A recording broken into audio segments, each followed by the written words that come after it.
Ang ATX Power Supply Unit o PSU ay parang kahon ng enerhiya ng computer.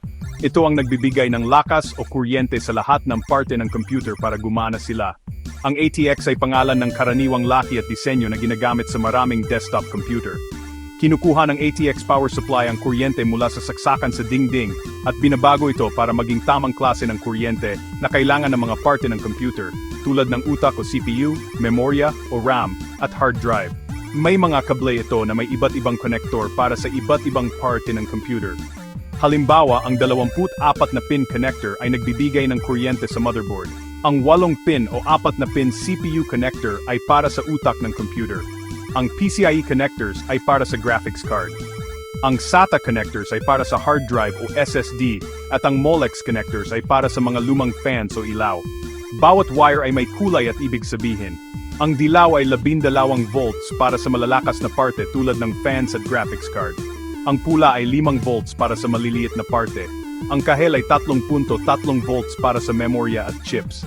Ang itim ay ground, parang zero o base ng kuryente. Ang berde ay nagsasabi sa power supply na mag-on. Ang lila ay laging naka-on kahit naka-off ang computer para sa clock.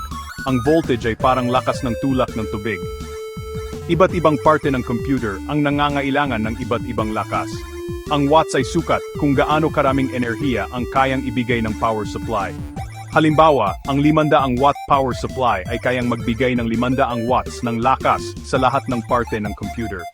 Kung mas malakas ang computer, mas mataas ang watts tulad ng 750 o 1,000. Isipin mo ito na parang tangke ng tubig. Mas mataas ang watts, mas maraming tubig o enerhiya ang kayang ipadala. May iba't ibang klase ng ATX power supply depende sa disenyo. Ang standard ATX, lahat ng kable ay nakakabit na. Ang modular ATX, ikaw ang pipili kung bang ikakabit, kaya mas malinis tingnan. Ang semi-modular, may ilang kable na nakakabit na, pero pwede ka pang magdagdag. At ang SFX o Small Form ATX ay mas maliit para sa mini computers. Credits, salamat sa panonood.